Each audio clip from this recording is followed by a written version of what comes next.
Rights permit, etc. ay may pit ay pinagbabawal. Unsecured and unprotected oxygen acetylene cylinders. First offense, 3 days suspension. Second offense, 6 days suspension. And third offense, dismissal. For your information, ito yung working permit. Ngayon, if ever nagagawa ka dyan sa Tower 2, na si Foreman, kanina, sinama ko na sila rin sa working permit. Para at least kahit papalo, isang permit na lang. Sinama ko sila rito, pare nyo, meron kayong gagawin sa level 8 ng Tower 2. Specific, kailangan ilagay nyo rito. Ang working permit natin, 3 days validity. Kagaya nito, Merkulis na to. Hanggang ngayon na lang siya. Pero gumawa na sila nito na hanggang pang Sabado. Magpapasa ka ngayon yan bukas, kasi bukas, Thursday na eh. Tapos na hanggang Merkulis, yung 3 araw mo, tapos na yun. Hanggang Sabado na yun. Sino gagawa ng working permit namin? Yung forma namin? Ito, si Foreman nyo. Tayo nyo sa Foreman nyo. Ngayon, kung hindi naman alam yung Foreman, nandito naman ako tutulungan ng Foreman. Kayong mahiya, hindi nyo dapat yung mahiya. Basta any work activities, meron kayong working permit. Hindi kayo pwede na hindi kayo gagawa ng working permit. Kasi magkakaroon tayo ng sagabal. Baka mamaya, gumagawa ka dyan, pahinto tayo. Diba? Pahinto tayo. Ano naman, sagabal naman. Kaya ino-orient kayo, pinaalam sa inyo, bawat takbo ng trabaho dito sa loob ng construction site. Actually, hindi lang naman dito sa loob ng construction site na ito. Kaya sa ibang project. Diba? Tama, sir? Kaya kailangan, be aware o lagi tayo maging handa.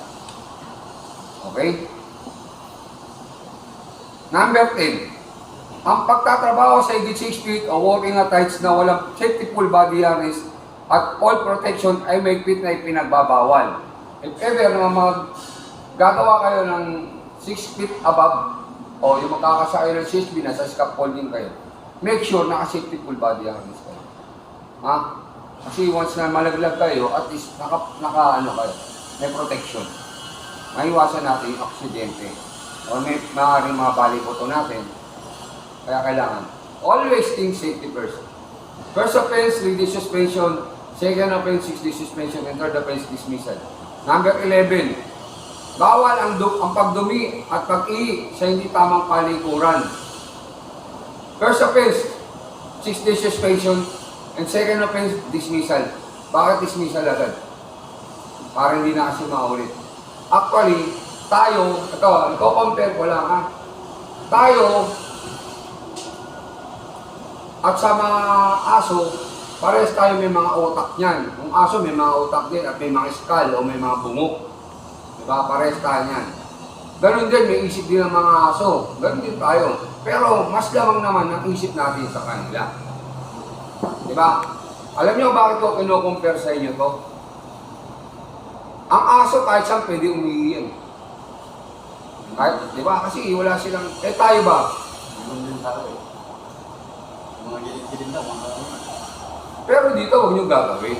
Kasi nga merong rules eh. Di ba? Ibig sabihin, pag ganun ang ginawa nyo, parang sinabi nyo na rin sa sarili nyo, na isa rin kayong aso. Tama ba? Opo, sir. Hindi nga, totoo. Di ba? Lahat ng mga inorito ito na nagdaan sa amin dito, mula nung since na-start kami dito. Pero actually, may mga tao talaga. Hindi natin sila may kasi yun na sila. Kaya lang, ang problema lang dito, pasensyahan tayo. Kasi may rules tayo. First offense, 6 days suspension. May picture naman yan para automatic na may evidence. Kasi di ba man dumating sa point na awayin nyo kami. Actually hindi kami kaaway. Kasi karamihan ng iba tingin sa amin kaaway. Hindi, huwag ganun ang mindset nyo. Huwag ganun. Kasi nung iba pag nakita yung safety, kaaway yan. Hindi. Nandito kami para isibang buhay. Iligtas kayo. Kaya nga safety. Ma-safe kayo.